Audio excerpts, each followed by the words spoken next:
16 জানুয়ারি গভীর রাতে সাইফ আলী খানের বাড়িতে ঢুকে ধারালো ছুরি দিয়ে হামলা চালায় দুর্বৃত্তরা। তারপর থেকে একের পর এক তদন্তে নামে মুম্বাই পুলিশ। তবে আগেই প্রশ্ন উঠেছিল, মুম্বাই পুলিশ বাংলাদেশি যে তরুণকে আটক করেছে তার সাথে সিসিটিভি ক্যামেরায় ধরা পড়া হামলাকারীর মিল নেই।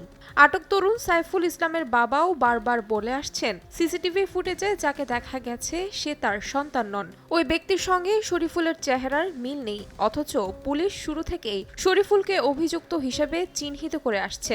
তবে সর্বশেষ ফিঙ্গারপ্রিন্ট প্রতিবেদনে নতুন প্রশ্ন সামনে এসেছে।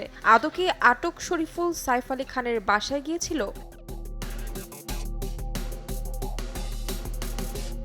ভারতীয় গণমাধ্যমের প্রতিবেদন অনুযায়ী বলিউড তারকা সাইফ আলী খানের বাড়ি থেকে হামলাকারীর যে 19টি ফিঙ্গারপ্রিন্ট পাওয়া গেছে, পরীক্ষা করে দেখা গেছে সেগুলোর সঙ্গে আটক শরীফুলের আঙুলের ছাপের কোনো মিল নেই। মহারাষ্ট্র সিআইডির ফিঙ্গারপ্রিন্ট বিভাগের প্রতিবেদনে বলা হয়েছে, শরীফুল ইসলামের 10টি আঙুলের ছাপ পরীক্ষা করে দেখা গিয়েছে ওই 19টি নমুনার একটিও মিলছে না শরীফুলের সঙ্গে।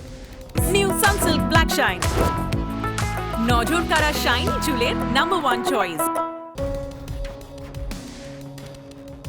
তবে পুলিশ নিশ্চিত শরীফুলই সাইফ কারিনার বাড়িতে হামলা চালিয়েছিল।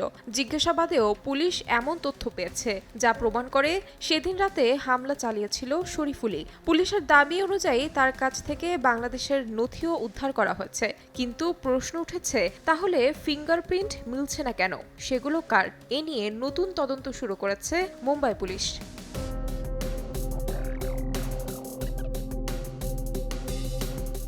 তাহমিনা তন্নি, সময় সংবাদ।